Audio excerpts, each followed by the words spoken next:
Bien-aimés, de quelle manière nous répondons à cet amour manifesté à notre égard par le Seigneur? C'est en l'adorant encore et encore, en proclamant qu'il est Dieu et qu'il n'y en a point d'autre, qu'il est l'amour véritable. C'est lui qui nous a réconciliés avec le Père. La Bible déclare: qui a cru à ce qui nous était annoncé? Qui a reconnu les bras de l'Éternel? Il s'est élevé devant lui comme une faible plante, comme un rejeton qui sort d'une terre desséchée. Il n'avait ni beauté, ni éclat pour attirer nos regards, et son aspect n'avait rien pour nous plaire. Méprisé et abandonné de tous, homme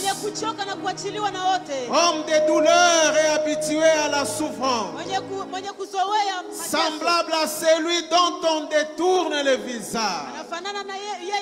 Nous l'avons dédaigné, nous n'avons fait de lui aucun cas. Cependant, c'est de nos douleurs, c'est de nos souffrances qu'il a portées, c'est de nos douleurs qu'il s'est chargé.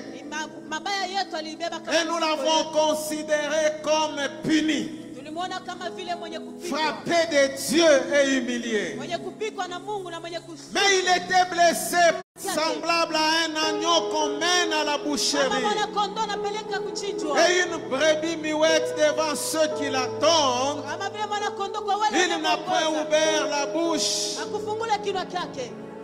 Quel amour! Bien-aimé, c'est de nos douleurs qu'il s'est chargé. C'est par ces meurtrissures que nous avons été guéris.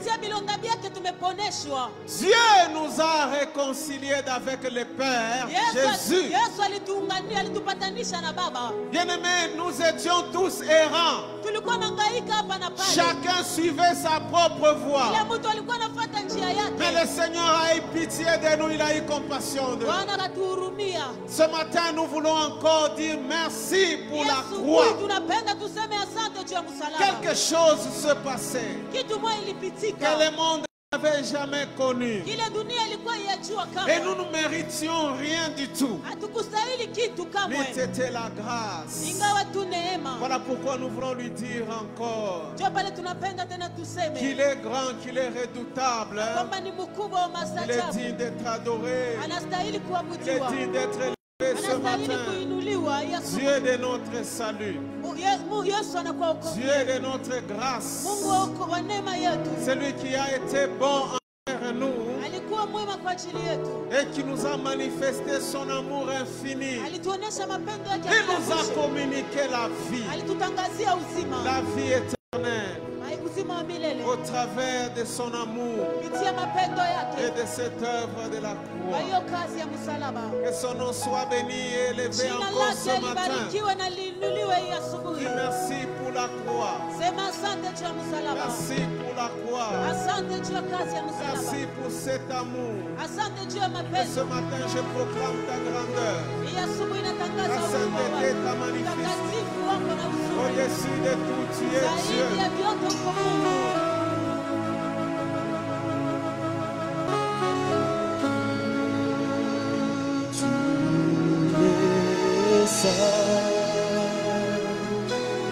Saint, éternel Dieu, tout-puissant, digne est l'agneau,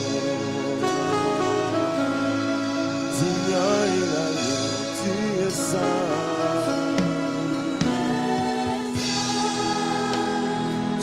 Saint, éternel Dieu,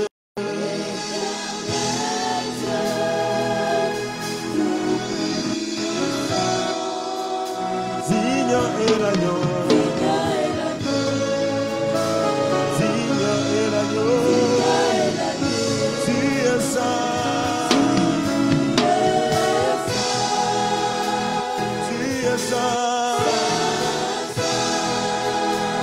Éternel Dieu, tout-puissant, digne est l'agneau, digne est l'agneau, mon santo, mon santo, Bwana napate Nzambe swalo kumu Mongina kemo Mosantu Mosantu Bwana napate Nzambe swalo kumu Yomongina kemo Amen. Tu répands ta gloire, tu répands ta gloire. Tu répands ta gloire dans les cieux et sur la terre. Tu répands ta Tu gloire. répands ta gloire dans les cieux et sur la terre. Nous levons nos mains. Nous levons nos mains pour t'adorer, grâce de paix. Ensemble, nous levons nos Nous mains levons nos mains pour t'adorer. grâce de paix. Au milieu de nous, Jésus-Christ, c'est toi qui Au règnes. milieu de nous, Jésus-Christ, c'est toi. Au milieu de nous, Jésus-Christ, c'est toi qui Au milieu de règnes. nous, Jésus-Christ, c'est toi Qui règne, tu règnes. Malassié, Malassié, Malassié, Malassié, nasopi motema nanga, motema nanga, motema nanga, motema nanga yango yo.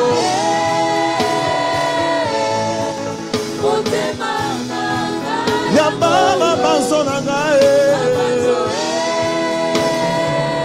mabanzo mabanzo nanga yango yo, yango yo. Motema nanga motema motema nanga yango yo, motema yamba malasi nanga malasi nanga malasi nanga malasi nanga yango yo.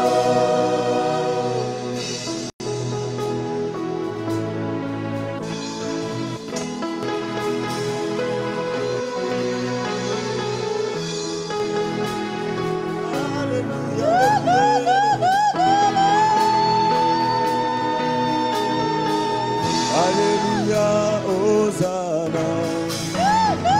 Alléluia, Hosanna na Yahweh. Hosanna na Yahweh.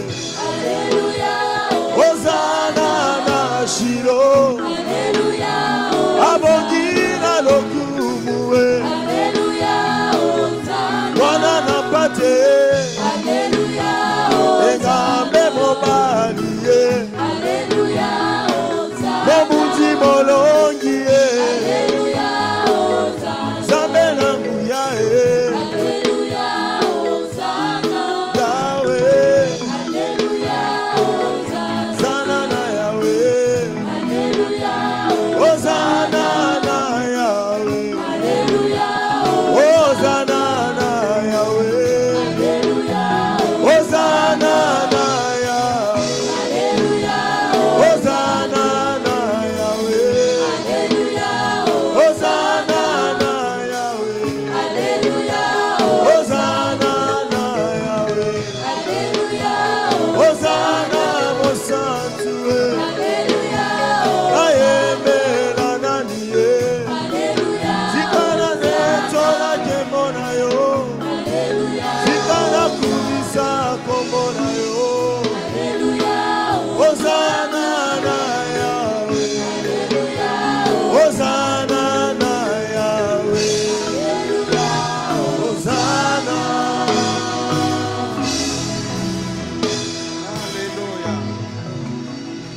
que nous pouvons acclamer le Seigneur.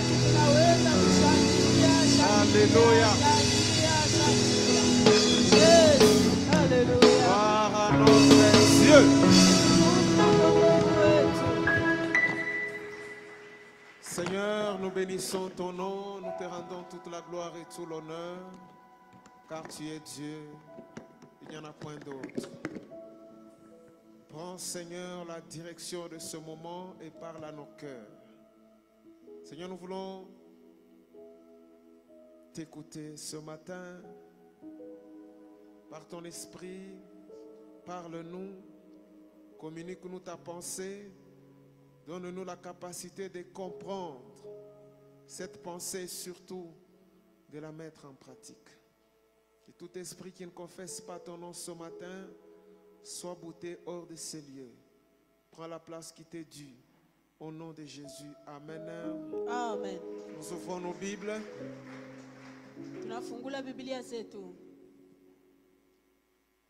Que Dieu vous bénisse.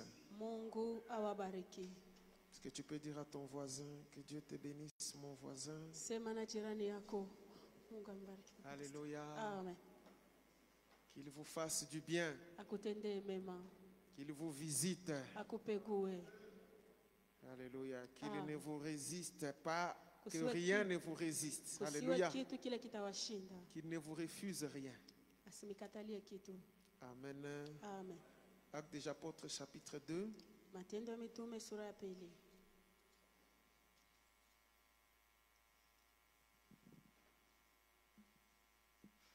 Nous allons lire à partir du premier verset. Nous allons nous arrêter à 11. Mais normalement, nous pouvons lire jusqu'à la fin du chapitre. Mais nous voulons prendre juste cette portion pour introduire la pensée de ce matin. Actes des Apôtres, chapitre 2e, du 1er au 11e verset. Je vais lire simplement en français. Le jour de la Pentecôte, ils étaient tous ensemble dans les mêmes lieux. Tout à coup, il vint du ciel un bruit comme celui d'un vent impétueux, et il remplit toute la maison où ils étaient assis. Des langues semblables à des langues de feu leur apparurent, séparées les unes des autres, et se posèrent sur chacun d'eux.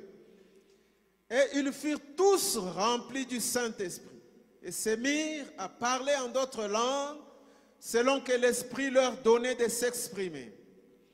Or, il y avait en séjour à Jérusalem des Juifs, hommes pieux de toutes les nations qui sont sous le ciel. Au bruit qui eut lieu, la multitude accourut et elle fut confondue, parce que chacun les entendait parler dans sa propre langue. Ils étaient tous dans l'étonnement et la surprise.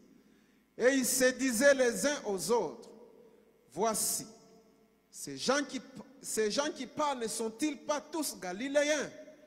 Et comment les entendons-nous? Dans notre propre langue à chacun, dans notre langue maternelle.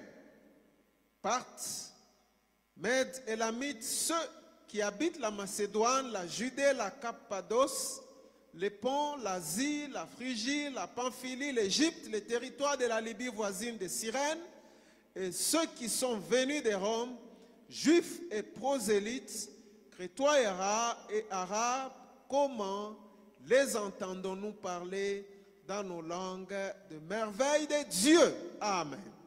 Parole du Seigneur. Je bénis le Seigneur ce matin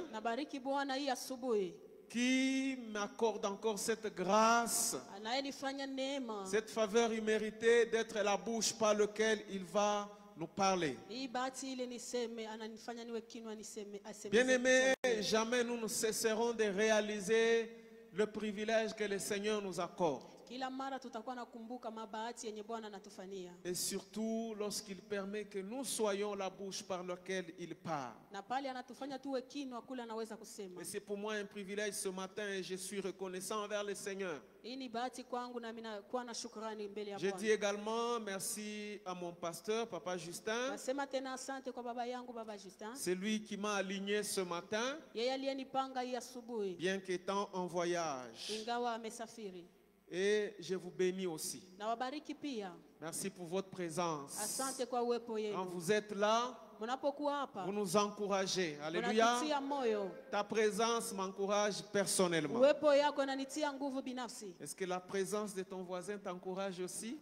Uwepo ya jirani yako na kutia nguvu. Est-ce que tu peux lui dire à ton voisin que quand je te vois là, je suis encouragé ce Unaweza matin? kusema na jirani yako, ninapokuona najikuta ndani ya nguvu. Alléluia. Amen. Qu'il est doux, qu'il est merveilleux pour deux frères de rester ensemble. Inakuwa vizuri na vema kwa wandugu kuishi pamoja.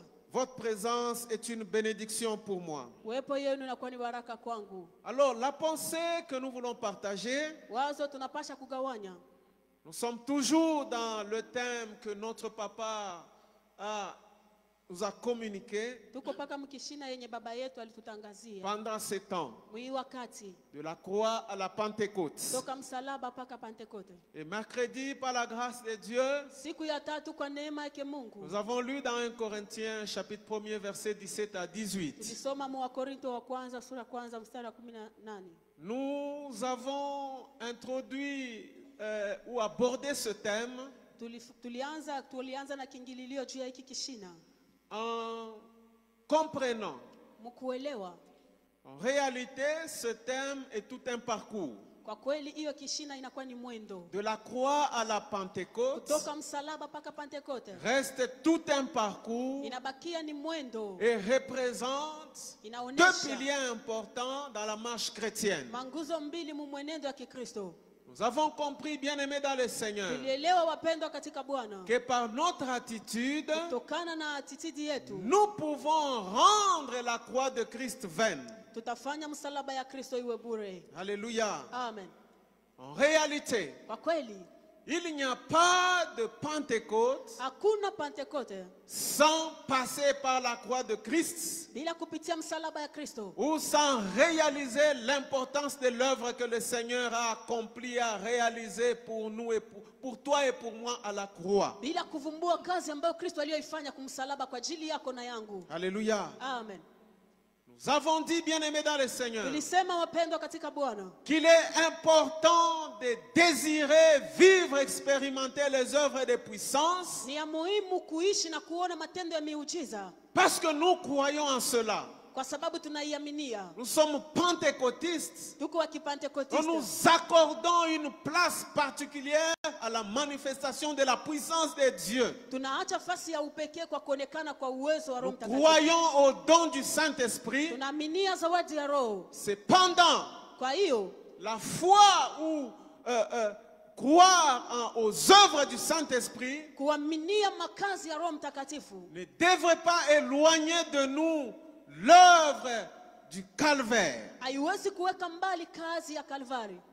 Et nous avons, par la grâce de Dieu, Tulisema kupitia neema ya Mungu, passé en revue l'œuvre du calvaire tulikumbusha kazi ya msalaba afin de pouvoir y tirer quelques vérités. ili tutoshe mama ukweli fulani. Puisque nous avons considéré, nous avons compris Tulielewa ya kwamba qu'il ne suffit pas simplement haitoshe pour toi et moi kwako na de kwangu savoir qu'un jour Christ est mort, a été crucifié à la croix de Golgotha. ya kujua ya kwamba tu Yesu alitundikwa kwa msalaba ya Mais Golgotha. à regarder cette œuvre Lakini kutazama hiyo kazi et à tirer tous les merveilles, tous les mystères rattachés à l'œuvre du calvaire. kutosha mama uzuri na masiri yote yenye kuambatanisha kukazi ya msalaba. Alléluia. Amen. Nous avons dit Tulisema que par cette œuvre de Christ à la croix, kupitia hiyo kazi ya Kristo nous kumsalaba avons été bénéficiaires tulipata de l'amour de Dieu pour nous. mapendo ya Mungu kwetu. C'était une preuve, une démonstration matérielle de l'amour de Dieu pour nous. Ilikuwa ni mapendo ya kupapasa ya mapendo ya Mungu kwetu. Parce que l'œuvre de Christ à la croix, Kwa sababu kazi ya Kristo kumsalaba, un homme pécheur mtu mwenye dhambi s'est vu réconcilié avec un Dieu saint. akajiona amepatanishwa na Mungu mtakatifu. Alléluia. Amen. Par l'œuvre de la croix, Kazi ya msalaba nous avons réalisé, bien-aimés dans le Seigneur, tulivumbua ya kwamba mpendwa katika que Bwana, nous avons été bénéficiaires du pardon par rapport à notre état pécheresse. tulipata usamaha kutokana na makosa na dhambi zetu. Cette œuvre nous a communiqué le pardon de Christ pour notre Hiyo vie de kazi péché. ilitutangazia usamaha wa Mungu juu ya dhambi zetu. À cause du péché, Kwa sababu ya dhambi nous étions en réalité destinés à la mort. tulikuwa benye kuwekwa juu ya kufa, Puisque le salaire du péché maana mshahara wa dhambi reste la mort. ni mauti. Et à cause de notre état de péché, Kwa sababu ya makosa yetu ya nous dhambi, étions destinés à mourir. tulikuwa benye kuwekwa juu ya kufa, Une mort éternelle. kifo cha milele. Cependant, par son amour Kwa hiyo kupitia mapendo yake, et par le prix qu'il a payé à la kwa croix, gharama yenye alilipa kumsalaba, nous nous sommes vus réconciliés avec Dieu. tumejiona tumepatanishwa na Mungu. Et il a payé de sa vie Alilipa maisha yake pour qu'en définitive nous ayons, nous, la vie juu kwetu milele tukuwe na à la uzima place de la mort. pa nafasi ya kifo. Alléluia. Amen. D'où, bien-aimé dans le Seigneur, Kwa hiyo mpendwa katika Bwana, l'importance pour toi et pour moi, umuhimu wako na wangu, au-delà de désirer de vivre la Pentecôte, zaidi ya kuishi Pentekoste, de réaliser, de s'approprier cette œuvre, kubeba hiyo kazi kuwe yako, l'œuvre de Christ à la croix. kazi ya Kristo kumsalaba. Et par la grâce de Dieu, nous avons également vu Kwa neema ya Mungu tuliona pia que cette œuvre ya kwamba hiyo kazi nous a aussi communiqué la victoire inatupatia sur ushindi les œuvres de ténèbres. juu ya kazi ya giza. Et le vendredi, Na siku ya tano, nous inspirant d'Apocalypse chapitre 11, le verset 12e, kufunuliwa na Ufunuo sura yake ya kwanza mstari ya 12, nous avons prié en invoquant la victoire tuliomba na kualika par ushindi le sang, kupitia damu, parce que la Bible déclare qu'ils l'ont vaincu maana Biblia inasema waliushindwa à cause du sang. kwa sababu ya damu. Et le sang qui a coulé à la Na croix hiyo damu iliyomwangika nous kumsalaba a communiqué la victoire. ilitupatia ushindi. Et nous avons aussi Tulisema vu que par cette œuvre de la croix, kwamba kupitia hiyo kazi ya msalaba il y a autant de bénéfices kuna mafaida mingi que nous pouvons tirer de cette œuvre ile tunaweza kupata hiyo et que kazi. nous devons nous approprier. Tunapasha kuibeba iwe Et yetu. par la prière, Ndani ya maombi nous avons voulu et désiré davantage tulipenda tena tulitamani zaidi de vivre toutes ces vérités. kuishi hiyo Que mafaida, notre vie soit le reflet véritable ikuwe kionesho kya de kweli tout ce que Christ a accompli à la croix yote de ile Kristo Golgotha. aliyoifanya kumsalaba juu ya maisha yetu. Alléluia. Amen. Et ce matin, par la grâce de Dieu, Ya asubuhi kwa neema yake je Mungu prends le deuxième pilier. nabeba nguzo ya pili. Je ne vais pas tout dire Siwezi kusema yote parce que la Pentecôte kwa sababu Pentekoste a plusieurs vérités. ina maukweli mingi. Cependant, ce matin, Kwa hiyo ya asubuhi je vais juste donner quelques points taleta tu manukta fulani en rapport avec la Pentecôte. yenye inambatana na Pentekoste. Et c'est comme ça que j'ai voulu que nous puissions lire cette portion ou ce passage de l'Écriture Ndio nilitamani tusome hiyo maandiko qui nous parle de la Pentecôte. iko nasemezea Pentekoste.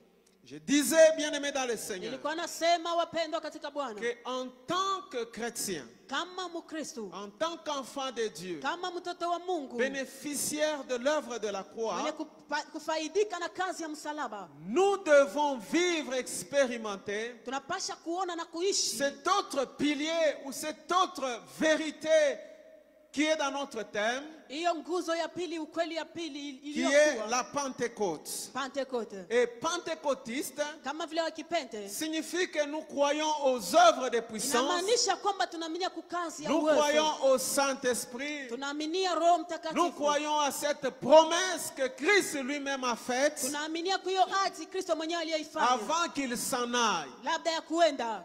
Et non seulement nous croyons à cela, Haina tu tunaaminia ile. mais notre prière et notre vœu, Ombi yetu na tamaa c'est yetu. de continuer à vivre de manière permanente Ni kuendelea kuishi kwa cette maisha permanente vérité ya de la ukweli, parole de Dieu ya neno la Mungu qui est la Pentecôte. iliyokuwa Pentekote. Alléluia. Amen.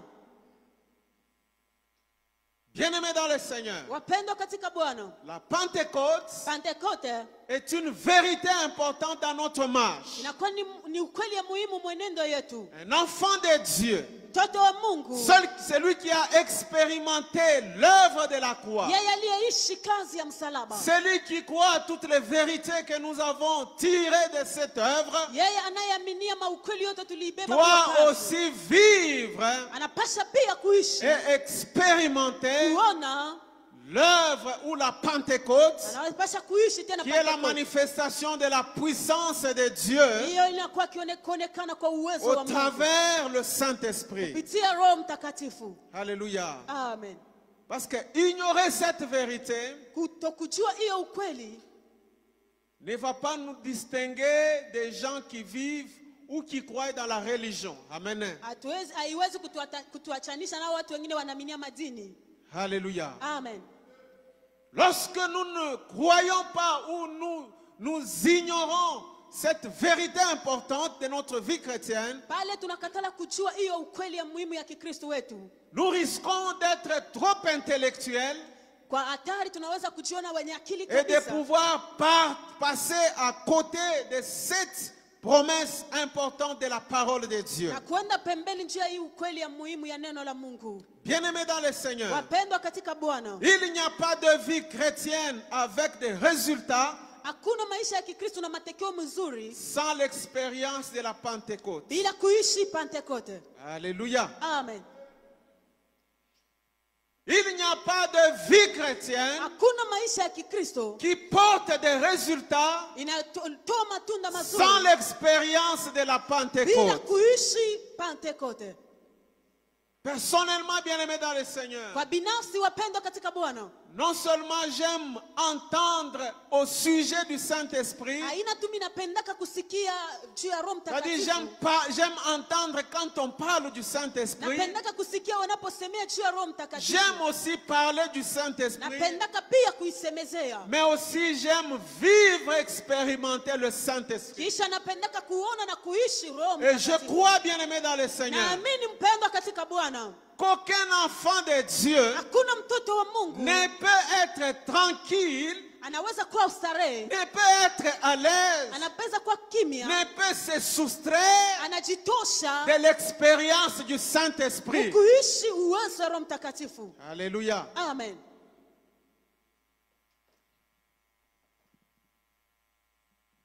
Le passage que nous avons lu Ni andiko tuliyoisoma est le texte de base iliyokuwa ya msingi relatif à la Pentecôte. yenye kuambatana na Pentekote.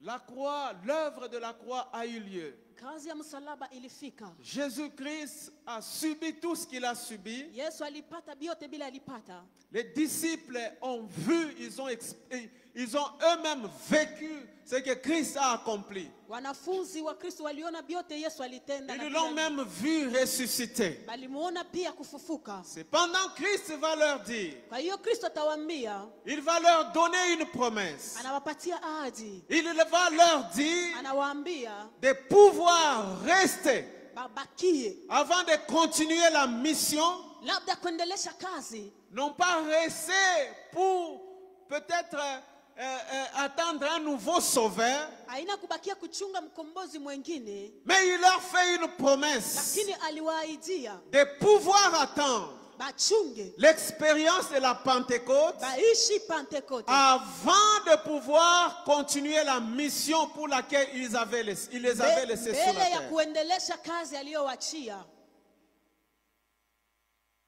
En d'autres termes, Mkusema kwengine, s'ils n'avaient pas expérimenté la Pentecôte, kama abakuishi Pentekote, ils n'auraient pas vécu les expériences que nous vivons même jusqu'aujourd'hui. abapashe kuona bile tuko naona hata leo. D'où bien aimé dans le Seigneur, Hiyo mpendwa katika Bwana, la Pentecôte est très importante dans la marche chrétienne. Pentecote ni ya maana sana mu mwenendo ya Kikristo. Il faut non seulement comprendre les contenus, Haina tu kuelewa bila biko ndani, mais aussi désirer la vivre. kuitamani kuishi. Alléluia. Amen.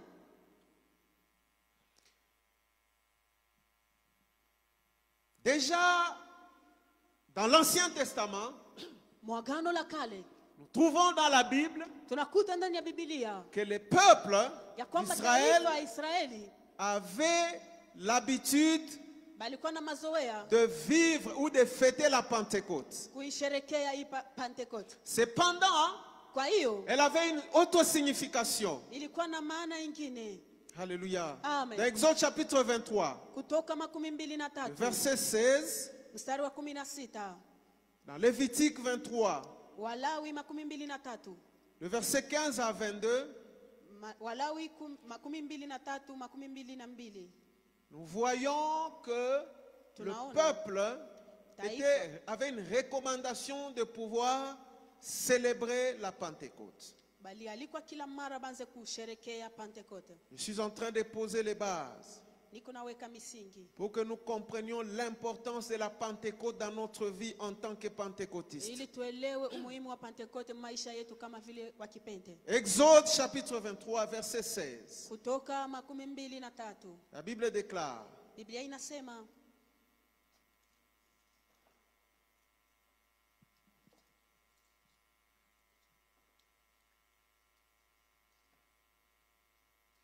tu observeras la fête de la moisson, les prémices de ton travail, de ce que tu auras semé dans les champs, et la fête de la récolte, à la fin de l'année, quand tu recueilleras des champs les fruits de ton travail. Exode, Lévitique chapitre 23. Walawi 23. En fait, dans l'Ancien Testament, Nikusema mwagano la kale on appelait la Pentecôte balikuwa naita Pentecote. la fête des prémices, Ilikuwa ni feti ya malimbuko, des fruits de travail. malimbuko, matunda ya kazi. Lévitique 23, Walawi 23, le verset 15. 15.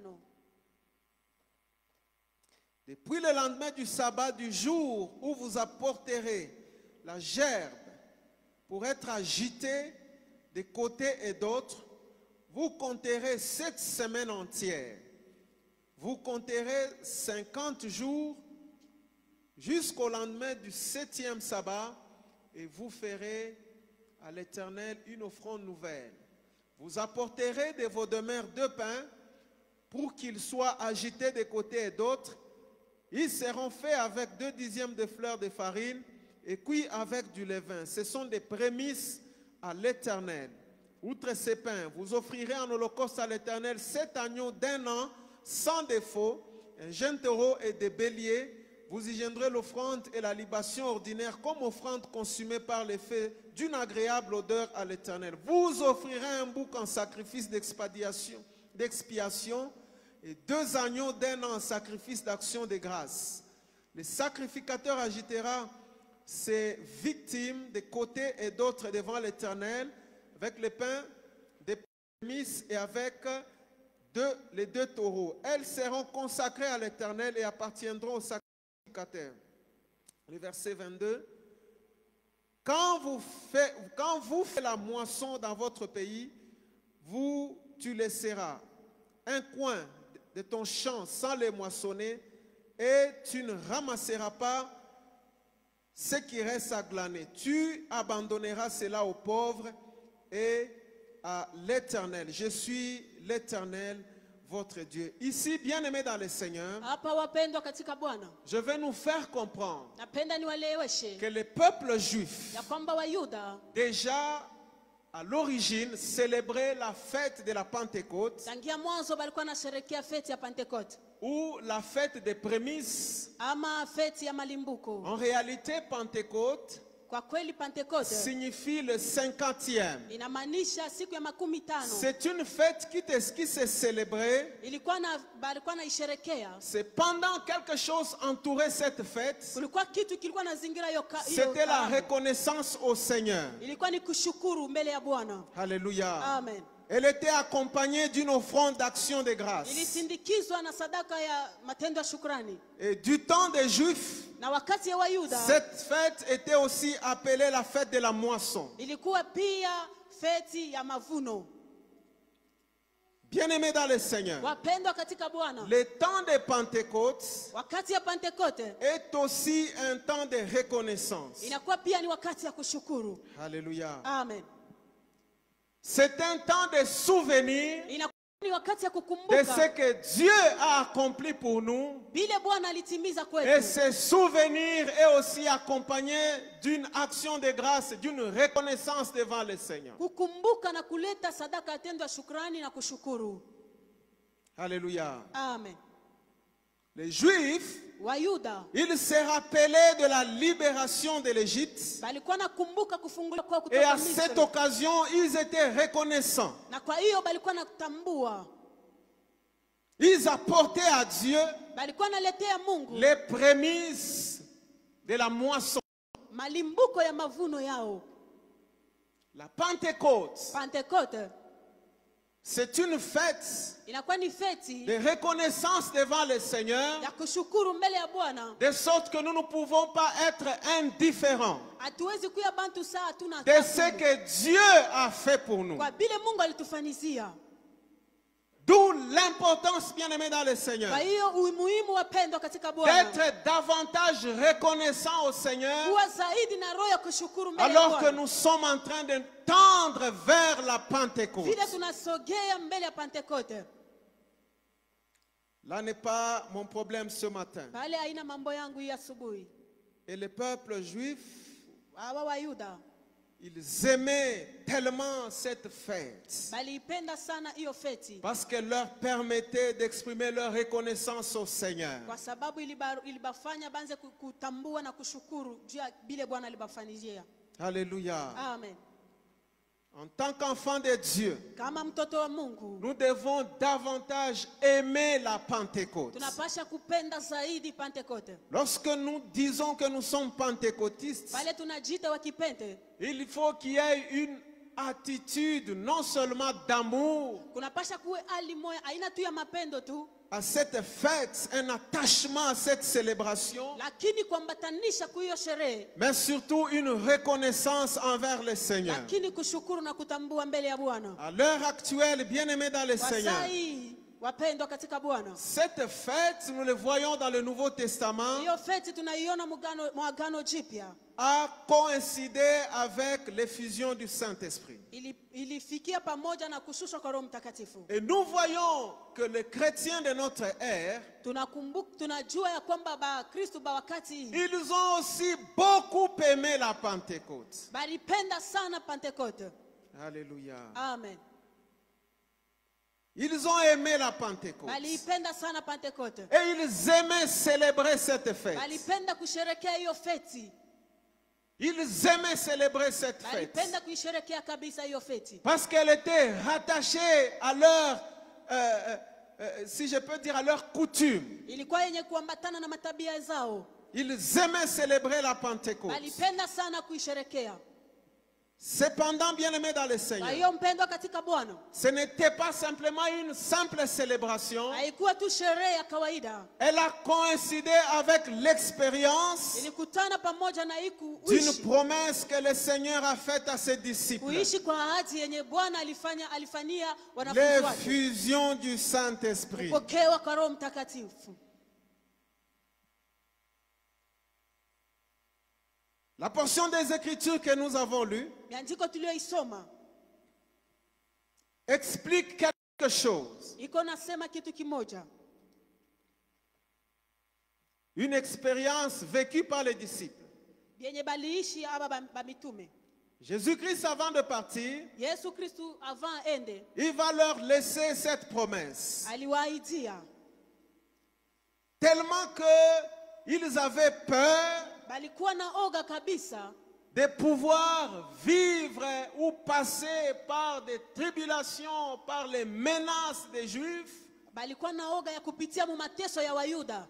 Jésus va leur dire Yesu akawaambia de pouvoir rester à Jérusalem babakie ku Yerusalema de ne pas s'éloigner, basiende mbali, mais d'attendre bachunge l'effusion du Saint-Esprit kupokea Roho Mtakatifu afin qu'il puisse continuer la mission. ili baendeleshe kazi. C'est pour ça que ce jour-là, Jo, kwa hiyo siku c'était le jour de cette fête juive de la Pentecôte. ilikuwa ni hiyo feti ya hawa Wayuda ya La Pentekoste. Bible dit qu'ils étaient tous ensemble dans un même lieu. Biblia inasema walikuwa bote pamoja fasi moja. Et ils vont vivre quelque chose de particulier Bakaishi kitu kimoja cha upekee. que nous voyons dans cette portion de Actes chapitre 2. Hii tunasoma Matendo ya Mitume sura ya 2. Cependant, ce matin, Kwa hiyo hii asubuhi la question que je nous pose, nous, chrétiens actuels, swali tunajiuliza sisi kama Wakristo leo, est-ce que nous aimons vivre, nous aimons la Pentecôte? Est-ce que nous avons l'attachement à cette expérience particulière qu'est la Pentecôte? eti tunaipenda, eti tunaitamani, eti tunaambatana na hiyo feti ya Pentekoste? S'il n'y a pas d'amour ou d'attachement à cette célébration bien-aimée, Kama tuna na mapendo amba kuambatana na hiyo il est difficile pour nous, il nous sera difficile de l'expérimenter et de le vivre. itatukuia kigumu kuiona na kuishi. Surtout à notre ère, Kwa hii saa yetu tellement qu'il y a beaucoup d'abus rattachés aux œuvres de puissance, kuna kwa maneno mengi watu wanajambatanisha na watu wa mauwezo. on a tendance à tout attribuer au diable. Tuko na sukumo kumwachia biote paka shetani. Alléluia. Amen. Bien-aimés dans le Seigneur, Wapendwa katika Bwana, l'expérience du Saint-Esprit kuishi Roho Mtakatifu est rattachée à notre vie en tant qu'enfant de Dieu, à notre vie chrétienne. iko yenye kuambatana kwa maisha yetu ya Kikristo. Si nous n'y attachons pas de l'importance, Kama atuweke umuhimu, si nous ne nous accrochons pas à cette vérité, kama atuibambe hiyo ukweli, il nous sera difficile de pouvoir le vivre. itakuwa kigumu tupate kuishi. Est-ce que le temps de Pentecôte nous parle? Eti wakati ya Pentekoste kuna tusemezea. À l'instar des Juifs, Kwa mfano ya Wayuda, ils étaient attachés à cette célébration. balikuwa benye kuambatana kwa hiyo sherehe. Même l'apôtre Paul avait hâte d'aller à Jérusalem Hata mtume Paulo alikuwa na ile uharaka pour kwenda aller Yerusalemu. célébrer cette fête. Ja kwenda kusherehekea hiyo feti. Ils avaient un attachement à cette célébration. Balikuwa na ile kuambatana kwa hiyo Bref, feti. ils aimaient la Pentecôte. Maana baliipenda kabisa Pentekoste. Est-ce que nous aimons la Pentecôte? Eti sisi tunaipenda.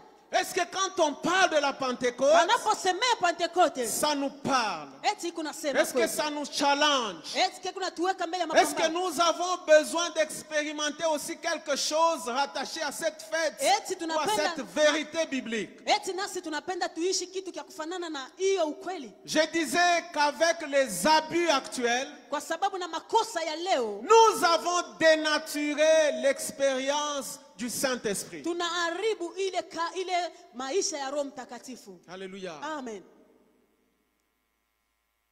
Il n'y a pas de vie chrétienne, Hakuna maisha ya Kikristo, il n'y a pas de marche chrétienne hakuna mwenendo ya Kikristo sans l'amour de la Pentecôte. bila mapendo ya Pentekoste. Alléluia. Amen. Il n'y a pas d'expérience à vivre avec le Seigneur Hakuna vile tunaweza kuishi na Bwana si nous n'aimons pas cela. kama atuipende. Les œuvres de puissance, Matendo ya uwezo, les œuvres du Saint-Esprit, matendo ya Roho Mtakatifu, la Pentecôte, Pentekoste, l'expérience de l'effusion que ses disciples ont vécue dans Maisha- Actes chapitre 2. hiyo maisha ya mitume baliishi mu Matendo ya Mitume sura ya 2. Alléluia. Amen. Ce matin, bien-aimés dans le Seigneur, Hii asubuhi mpendwa katika Bwana, j'aimerais que nous puissions nous vider napenda tuachane, de toutes les mauvaises expériences tutoshe vile vyote bibaya tushaishi rattachées yenye à kuambatana l'expérience de la Pentecôte. kuambatana na kuishi kwa Elle Roho Mtakatifu. reste une vérité fondamentale dans la marche chrétienne. Inabakia ukweli ya muhimu mu mwendo wa Kikristo. L'effusion du Saint-Esprit Kupokea kwa Roho est Mtakatifu une expérience chrétienne inakuwa ni maisha ya Kikristo réservée aux enfants de Dieu que nous sommes. yenye kuweka tu ya batoto ya Mungu vile tuko. Alléluia. Amen.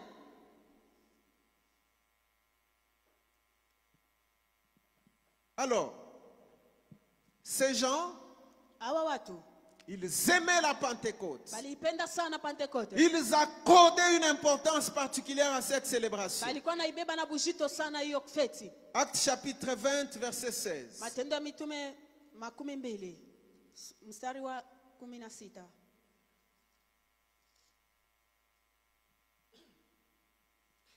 Voyons l'apôtre Paul. La Bible déclare, Paul avait résolu de passer devant Éphèse sans s'y arrêter, afin de ne pas perdre de temps en Asie, car il s'est hâté pour se retrouver, si cela lui était possible, à Jérusalem, les jours de la Pentecôte. Amen. Amen. Apôtre Paul. Mtume Paulo. J'ai aimé le verbe qu'on a utilisé ici. Napenda hii verbe On dit ne voulait pas perdre le temps. Asikupende kupotesha muda.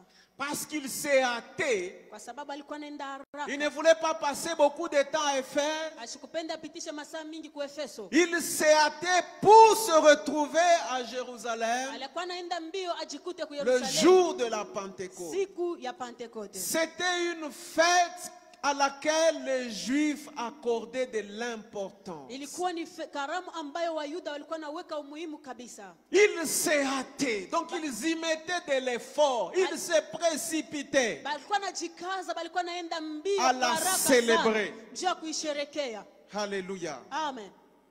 Cela nous démontre, bien aimés dans le Seigneur, Hii inatuonesha wapendwa katika Bwana que ces gens accordaient une place particulière ya kwamba hao watu walikuwa naacha à la wafasi ya célébration de la kwa Pentecôte. kusherekea Pentecote.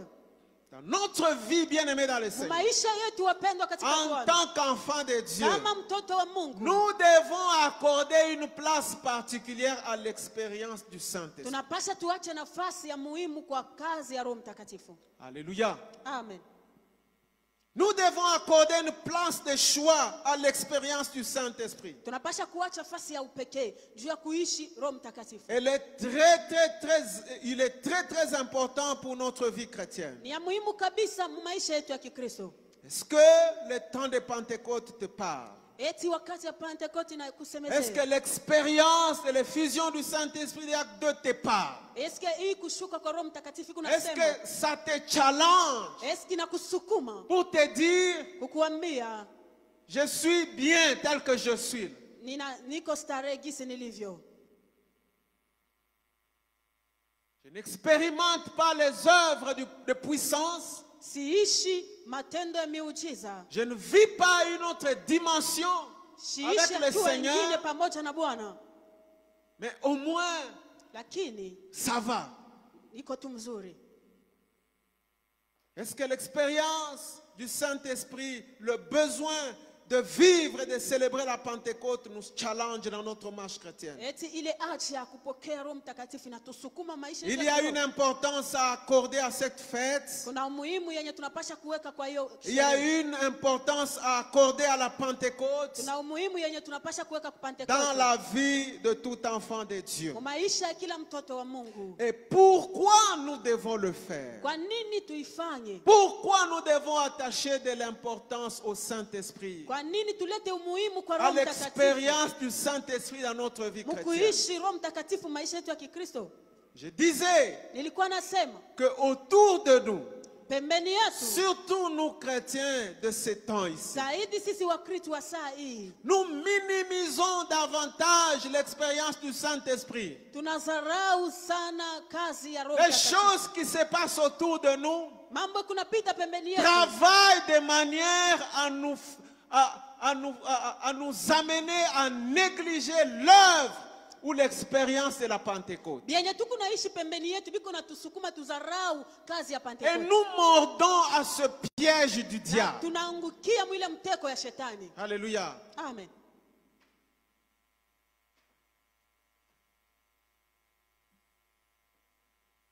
Gloire au Seigneur. Utukufu kwa Mungu Nous wetu. tombons dans ce piège Tuko naangukia mwile en mteko négligeant l'expérience de la Pentecôte. Mais nous nous appelons pentecôtistes. Ça ne nous challenge pas. Ça ne nous défie pas. Ça ne nous pousse pas à chercher davantage pour expérimenter l'œuvre du Saint-Esprit. Parce que les gens parlent mal, parce qu'il y a beaucoup d'abus, parce qu'il y a beaucoup de faux.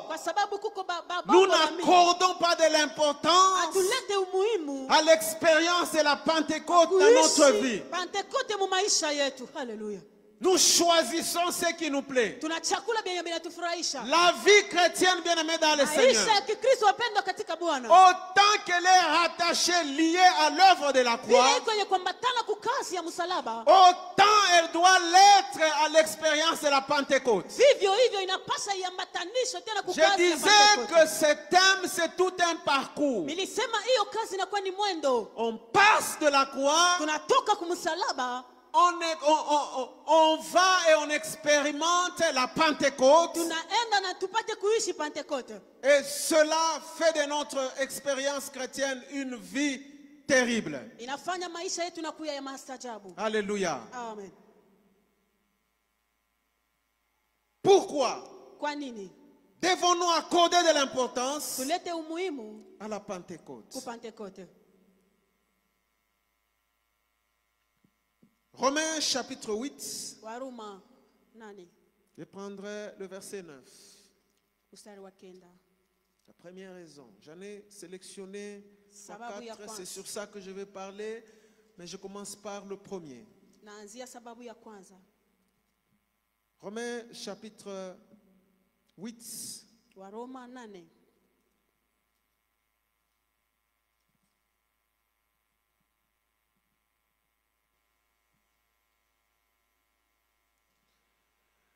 Romains chapitre 8, le verset 9, la Bible déclare: pour vous, vous ne vivez pas selon la chair, mais selon l'esprit.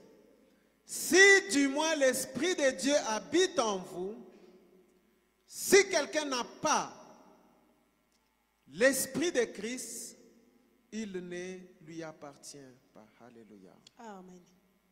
Gloire au Seigneur.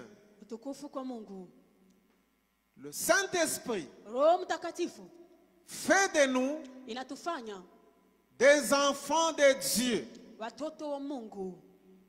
Le Saint-Esprit fait de nous des enfants de Dieu. Alléluia. Amen. On n'appartient pas à Christ sans l'expérience du Saint-Esprit. On n'appartient pas à Christ sans l'expérience de la Pentecôte. D'où l'importance accordée à cette célébration.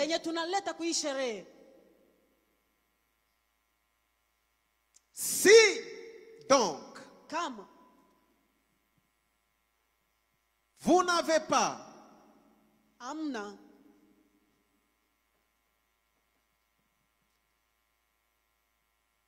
si quelqu'un n'a pas l'esprit de Dieu, il ne lui appartient pas. Il ne lui appartient pas. Il ne lui appartient pas. Bien-aimés dans le Seigneur, lorsque nous avons accepté Jésus comme Seigneur et Sauveur, le Saint-Esprit est venu habiter en nous. Nous devons donc, bien-aimés dans le Seigneur, désirer davantage de l'expérimenter ou de vivre avec lui dans une certaine profondeur. Si vous n'avez pas l'Esprit de Dieu, vous ne lui appartenez pas. Un chrétien, un enfant de Dieu, accorde de l'importance à l'expérience du Saint-Esprit parce que c'est ça qui détermine son identité en Christ. La deuxième raison Na sababu ya pour pili, laquelle nous devons donner une place de choix, une importance particulière au Saint-Esprit dans notre vie. tunapasha kuacha nafasi ya upekee na umuhimu juu ya Roho Mtakatifu. Acte chapitre 1er. Matendo ya Mitume sura ya kwanza. Prenons le verset 8. Matendo ya Mitume sura ya kwanza mstari wa 8.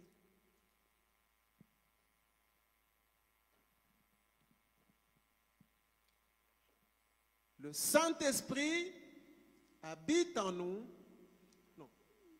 Le verset, on peut lire le verset 8. Mais vous recevrez une puissance, le Saint-Esprit survenant sur vous, et vous serez mes témoins à Jérusalem, dans toute la Judée, dans la Samarie et jusqu'aux extrémités de la terre. Alléluia. Amen. Pourquoi Kwa nini? devons attacher davantage de l'importance Tunapasha kuleta umuhimu à l'expérience du Saint-Esprit ou à la Pentecôte? kwa Pentekote? C'est parce que le Saint-Esprit, Kwa sababu Roho Mtakatifu il nous donne des habilités pour témoigner de Jésus-Christ. anatupatia ile mauwezaji ya kumtangaza Kristo Yesu. Alléluia. Amen. L'expérience de la Pentecôte Kuishi kwa Pentekote nous donne des habilités ou des capacités anatupatia mauwezaji pour témoigner de Jésus-Christ. mshuhudia Kristo Yesu. Vous savez, à cause du manque de l'importance que nous accordons à l'expérience du Saint-Esprit, Kwa kukosa kuleta umuhimu kwa Roho Mtakatifu, de plus en plus l'évangélisation n'a plus de place dans notre vie chrétienne. zaidi injili haina tena nafasi maisha yetu ya Kikristo. C'est une preuve, bien-aimés dans le Seigneur, Inakuwa ni kitu cha kuonekana que wapendwa, nous n'accordons pas de l'importance au Saint-Esprit. ya kwamba atulete umuhimu kwa Roho Mtakatifu. Et dans la majeure partie des cas, comme je le disais, Kwa kiburi nous kile kwa nasema, choisissons ce qui nous plaît. tunachakulaka vile vile tupendeza. Cependant, bien-aimés dans le Seigneur, Kwa hiyo mpendwa katika Bwana, l'expérience de la Pentecôte kuishi Pentekote nous habilite aussi à l'évangélisation. inatupatia mauwezaji ya Je kuhubiri disais injili. qu'il n'y a pas d'évangélisation efficace Hakuna injili kamili sans la Pentecôte. bila Pentekote. Acte chapitre 2, verset 14. Matendo ya Mitume sura ya 2:14. Nous voyons que ça a même commencé avec l'apôtre Pierre. Ilianza na mtume Petro. Il s'est levé après l'expérience de la Pentecôte. Kisha kupokea Roho Mtakatifu Il alishimama. a parlé Alisema devant une foule mbele ya watu wengi. et il y a eu plusieurs âmes. Kulikuwa nafsi nyingi. Il y a eu plusieurs personnes, plusieurs pécheurs Kulikuwa wenye dhambi wa mingi qui se sont repentis. walitubu. L'expérience de la Pentecôte Kuishi Pentekote nous donne des habilitations, inatupatia mauwezaji, nous donne des capacités inatupatia pour mauwezo témoigner de Christ. kumtangaza Kristo. Et si nous nous plaignons du manque des résultats de l'évangélisation, Kama tunaona matokeo ya injili, c'est que nous devons nous poser la question, tunapasha kujiswali si nous sommes pentecôtistes, kama tuko watu wa kipente, si nous sommes remplis du Saint-Esprit, kama tumejazwa na Roho, et si nous y accordons de kama l'importance, tunaleta umuhimu, et est-ce que le Saint-Esprit ou l'expérience du Saint-Esprit que nous avons, eti maisha est-ce qu'il nous donne les capacités pour évangéliser? eti inatupatia mauwezaji ya kuhubiri injili, Est-ce que l'évangélisation nous préoccupe? eti injili inatusonga, Est-ce que témoigner de Christ est notre eti préoccupation? kushuhudia Kristo inakuwa preoccupation Bien yetu. aimé, l'expérience de la Pentecôte Kuishi Pentekote nous habilite pour l'évangélisation. inatupatia mauwezaji juu ya kuhubiri injili. Au verset 37 jusqu'à 39 37 de Actes chapitre 2, ya sura yake ya pili, voyons que les gens qui ont entendu, tuliona hawa watu walisikia, les apôtres qui ont été remplis du Saint-Esprit, waliosikia wa mitume ambao walikuwa benye kujazwa na lorsqu'ils Roho, ont entendu les discours, wakati waliosikia misemo yao ils se sont posés des questions wakajiswali de ce qu'ils devaient faire. ya ile banaweza kufanya. Et au verset 41, 41 on parle de 3000 âmes banasemea 3,000 qui se sont augmentées à l'église. balijiongeza kukanisa. Bien-aimés dans le Seigneur, wapendwa katika Bwana, le Saint-Esprit Roho Mtakatifu est important dans notre vie, inakuwa ya muhimu maisha surtout yetu. qu'en tant qu'Église, Sisi kama nous kanisa devons rechercher encore davantage l'expérience de la tunapaswa Pentecôte kuitafuta zaidi tena afin Pentecote, d'expérimenter la croissance ili tupate kunenepa pour le salut des âmes. kuokolewa kwa manasi. Prenons Actes chapitre 9, verset 31. Bebe Matendo ya Mitume 9:31. Actes chapitre 9, verset 31. Matendo ya Mitume sura yake ya 9 mstari wa 31. La Bible déclare, Biblia inasema l'Église était en paix dans toute la Judée, la Galilée, la Samarie, s'édifiant et marchant dans la crainte du Seigneur. Et elle s'accroissait par l'assistance du Saint-Esprit.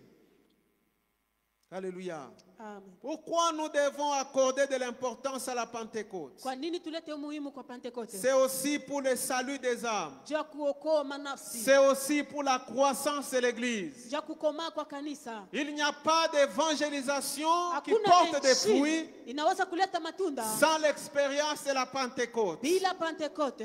Il n'y a pas de croissance Hakuna kukomaa sans le Saint-Esprit. bila Roho Mtakatifu. Bien-aimé, c'est l'Esprit de Dieu qui fait croître Ni Roho ya Bwana inafanyaka kukomaa. l'Église, Centre chrétien et Wabora. Kanisa ewa bora. Si nous voulons davantage croître, Kama tunapenda tukomaa, si nous voulons davantage voir des âmes kama tunapenda tuone manasi venir au Seigneur, kuya kwa Bwana, désirons davantage l'expérience de la Pentecôte. tutamani kuishi Pentecote. Recherchons le Saint-Esprit Tafuteni Roho Mtakatifu et la croissance sera notre partage. na kujaa kwa watu itakuya upande wetu. Pourquoi Kwa nini devons-nous accorder de l'importance à la Pentecôte? tulete muhimu kwa La Pentecote? troisième raison ce matin, Sababu ya tatu hii asubuhi c'est que le Saint-Esprit kusema Roho Mtakatifu vient avec des dons. inakuyaka na mazawadi. Alléluia. Amen. Le Saint-Esprit Roho Mtakatifu vient inakuyaka avec des dons. na mazawadi, Les dons spirituels. mazawadi ya Roho Elles sont données à l'Église. inaletwa kukanisa, Et elles sont bibliques. Ils sont bibliques. iko ya kuonekana. Les dons spirituels Zawadi ya Roho se manifestent dans l'Église, inaonekanaka mkanisa comme on le dit, pour l'édification. cha kujenga kanisa, Mais les œuvres de puissance, lakini matendo ya uwezo nous en avons aussi besoin tunahitaji pia, pour que notre foi soit solide. ili imani yetu iwe na msingi. C'est une promesse Inakuwa ni ahadi qui nous est faite en tant qu'Église. ili tupewa kama vile kanisa. Donc plus nous négligeons ou nous n'accordons pas de l'importance à la Kila Pentecôte, mara tunapozarau Pentecote ama tuweke kwa de moins en moins nous vivrons le don ou l'expérience des dons na spirituels. kwa kiloko tutakuwa naishi mazawadi ya Roho na Église du uwezo. Seigneur, Kanisa la Bwana, rattachons davantage de l'importance tuweke umuhimu à la kabisa Pentecôte, ku Pentecote, à l'expérience du Saint-Esprit, kuishi kwa Roho Mtakatifu, et nous expérimenterons les dons spirituels. na tutaishi mazawadi ya Roho. Le Saint-Esprit Roho Mtakatifu vient avec l'expérience des dons spirituels anakuyaka kwa naleta mazawadi ya Roho pour l'édification de ya l'Église. kujenga kanisa. La quatrième raison Na sababu ya ine pour laquelle nous devons kwa ile tunapasha accorder de l'importance kuleta umuhimu à l'expérience de la Pentecôte, kuishi Pentecote, c'est dans Jean chapitre 6 verset 65. Yohana 6:60. Non, plutôt verset 63. Yohana sura yake 6 ya 6 verset 63. mstari 63.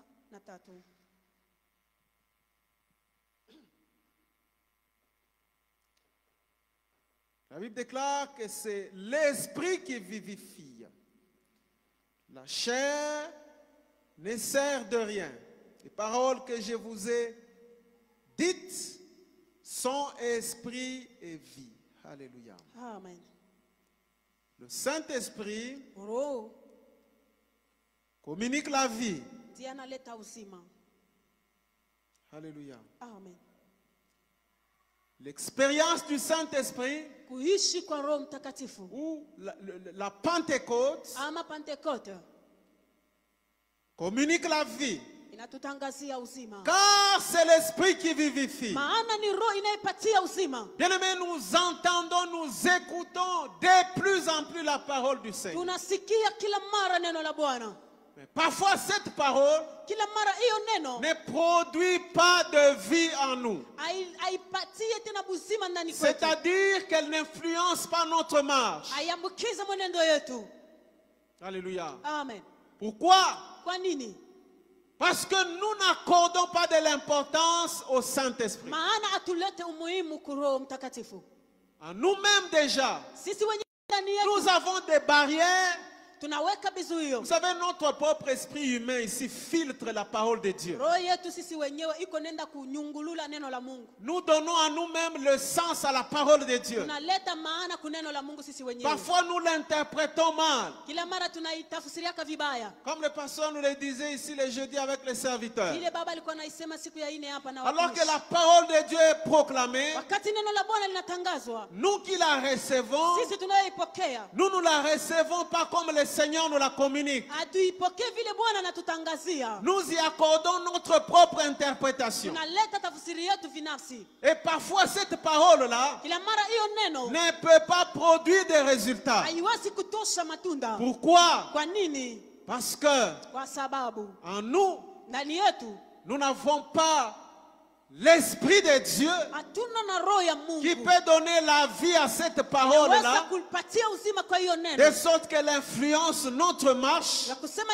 iongoze de maisha sorte yetu. qu'elle influence notre vie. Iongoze maisha yetu. Le Saint-Esprit Roho Mtakatifu vivifie. inapatia uzima. Et le Hallelujah. Seigneur dit, Bwana anasema, les paroles que je vous ai dites, neno ninayowaambia elles sont esprit et vie. iko ni roho na uzima. Bien-aimé, la parole de Dieu que nous Neno écoutons la au jour Mungu le jour tunayoisikia kila siku ne peut produire des résultats inaweza kuleta matunda que si le Saint-Esprit kama Roho y Mtakatifu accorde un sens dans notre vie.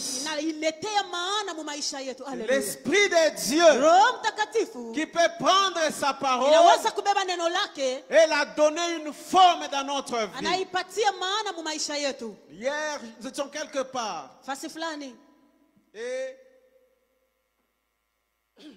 c'était une méditation tulikuwa na chunguza neno autour de la parole de Dieu. neno la Mungu, Et j'ai compris beaucoup de choses nikaelewa vitu vingi. alors que j'ai toujours lu cette même portion des Écritures. Kila mara nasomaka ile miandiko, Je n'ai jamais compris la profondeur que j'ai entendue hier lorsqu'on nous parlait de la même portion dans une exhortation. sijaelewaka ile uketo ya ile miandiko na wakati walikuwa naisemezea. Bien-aimé, la parole de Dieu que nous écoutons Neno la Mungu tunayoisikia ne peut produire des fruits et des résultats dans notre vie inaweza kutoa matunda maisha que yetu par l'œuvre et la puissance du Saint-Esprit. tokea paka uwezo na kazi ya Roho Mtakatifu. Et Hallelujah. au-delà de cela, Na zaidi ya ile la vie, italeta uzima. c'est le contraire de la mort. Uzima inakuwa tofauti na kifo. Alléluia. Amen. C'est l'Esprit de Dieu en réalité Roho Mtakatifu kwa kweli qui communique la vie à notre vie. inatangaziaka uzima kwa uhai wetu. Sans le Saint-Esprit, Bila Roho Mtakatifu, sans l'expérience de la Pentecôte, bila kuishi Pentekote, c'est en réalité la mort qui va nous caractériser. kwa kweli inakuwa ni mauti itakuya maisha yetu.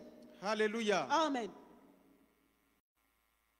En tant qu'enfant de Dieu, Kama mtoto wa Mungu, nous devons davantage désirer l'expérience de la Pentecôte tunapaswa kutamani zaidi kuishi Pentekote. pour vivre. Juu ya kuishi, Pour vivre. juu ya Et kuishi. quand je parle de la vie, mes frères, Ninaposemea uzima, je fais allusion à tous les domaines de nos vies. ninaangalia madomeni yote ya maisha. Il y a beaucoup de choses, Na vitu vingi parce qu'en fait, la vie, maisha c'est le contraire de la mort, comme je le disais. inaachana na Beaucoup kifo. de choses qui sont mortes, Vitu vya mingi bilikufa qui ne peuvent revivre vinaweza kuishi tena que par l'expérience de la ni Pentecôte, mpaka mkuona Pentekote, que par l'expérience du Saint-Esprit. kuishi Roho Mtakatifu.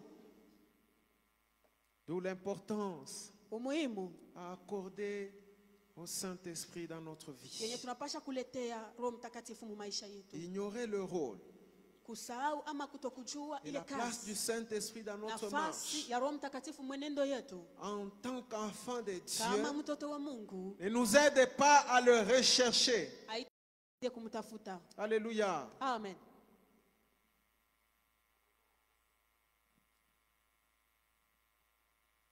Si nous ignorons les rôles, Kama hatujue kazi, nous ignorons la place tunasahau nafasi du Saint-Esprit ya Roho Mtakatifu dans notre vie, dans notre marche en tant qu'enfant de Dieu, maisha na mwenendo yetu kama watoto wa Mungu, nous allons davantage les négliger ou négliger de les rechercher. tutamdharau ama tutadharau kumtafuta Roho Mtakatifu. Il n'y a pas d'expérience, Hakuna il kuishi, n'y a pas de grandes choses à vivre avec le Seigneur hakuna vitu vikubwa vya kuishi na Bwana sans rechercher davantage le Saint-Esprit. bila kutafuta zaidi Roho Mtakatifu. Je peux vous dire, bien-aimés dans le Seigneur, Napenda niwaambie wapendwa katika Bwana, qu'en réalité les disciples qui s'étaient enfermés, kwa kweli hao wanafunzi walikuwa wenye kujifungilia, ils avaient peur. walikuwa na uoga, Ils avaient peur de la mort. walikuwa na uoga wa kufa. Et je suis de ceux qui croient. Niko kati ya wale wanaamini N'eût été l'expérience du Saint-Esprit, isipokuwa tu Roho Mtakatifu, on allait enterrer leur histoire. balipashaka kuzikaka historia yao, On allait enterrer leur histoire.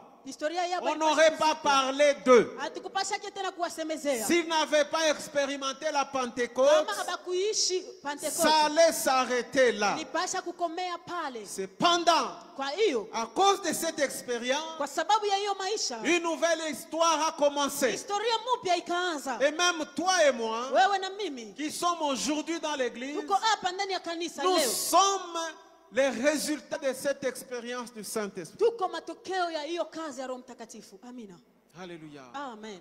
Si nous ne voulons pas Kama tupendi que nous soyons finis, tuishe, qu'on nous enterre, batuzike, qu'on ne parle plus de nous, basi tusemezee tena, qu'on ne parle pas de notre histoire, basisemee tena historia yetu. négligeons l'expérience de la Pentecôte. Zarau ini Pentecote.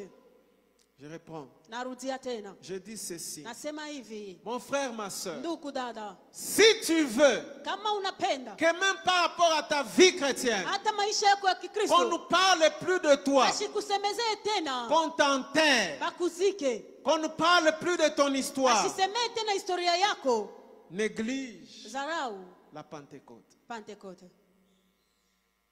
On ne parlera plus de ta foi. Abasta semezeaka tena imani On ne yako, parlera plus de ton expérience avec le Seigneur. abasta sema tena maisha yako na Bwana. D'où la nécessité, mon frère, ma soeur, Umuhimu mpendo katika Bwana, d'attacher une importance particulière à la Pentecôte. tuweke umuhimu wa upekee ku Pentecote, Désirer à la vivre, à l'expérimenter. tutamani kuiona na kuishi. Alléluia. Amen.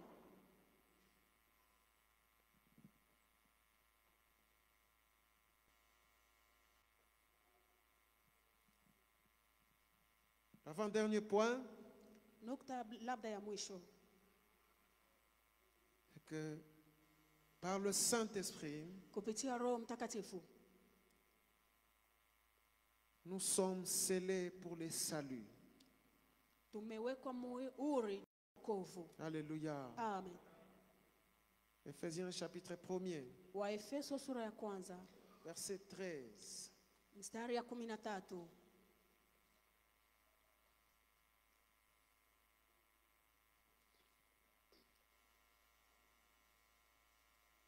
La Bible déclare: Biblia inasema,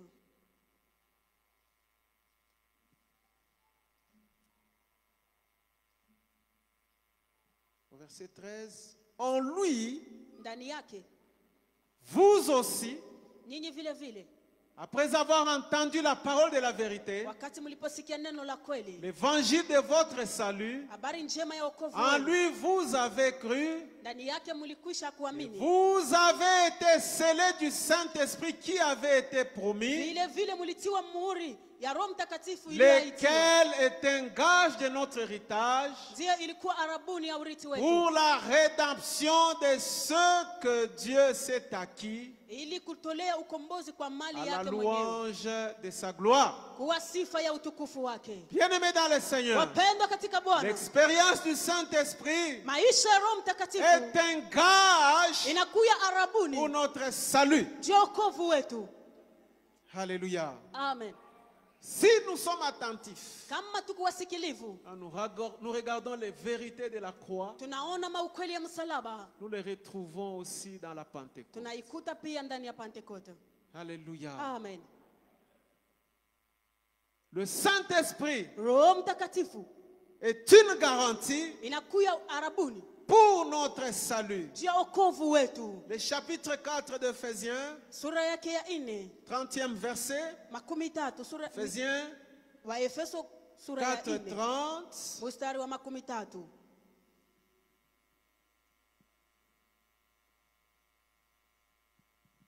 N'attristez pas le Saint-Esprit de Dieu, Musihuzunishe Roho Mtakatifu ya par Mungu, lequel ndani yake vous avez été scellés mulitiwa muri pour les jours de la rédemption. hata siku ya ukombozi.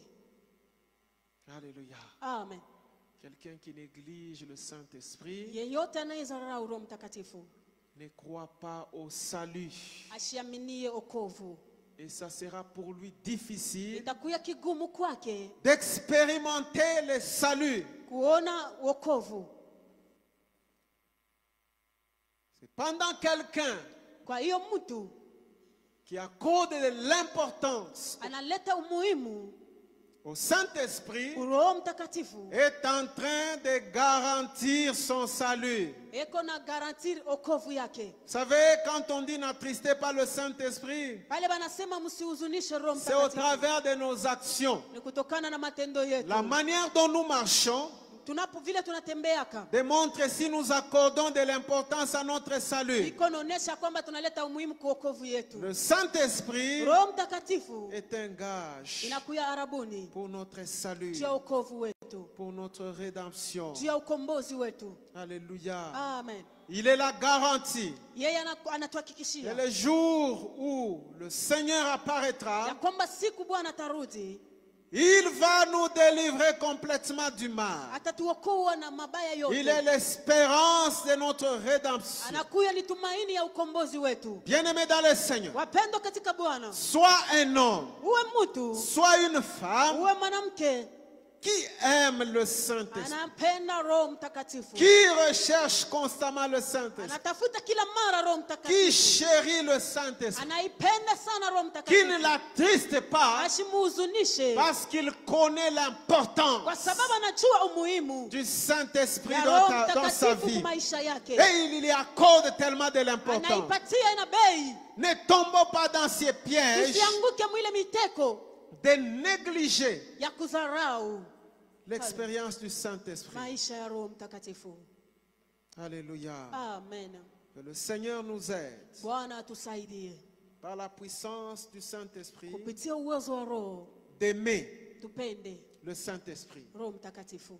Alléluia. Amen. De le désirer, Tuitamani, de le rechercher, kuitafuta, de nous accrocher à lui. kuambatana Parce que nous sommes pentecôtistes. maana tuko watu wa De ne kipekee. pas rester tranquille Tusibakie na usarehe quand nous ne l'expérimentons pas en profondeur. bali atuishi kwa uketo. De ne pas faire partie de ceux qui les négligent, Tusikuwe kati ya wale wanayozarau de ceux qui n'y accordent aucun cas.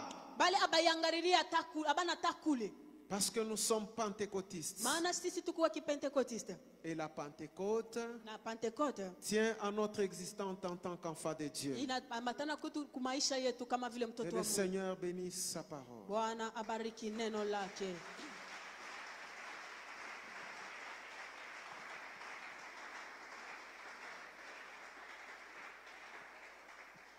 Bien-aimé, le Seigneur t'a parlé ce matin. Mpendwa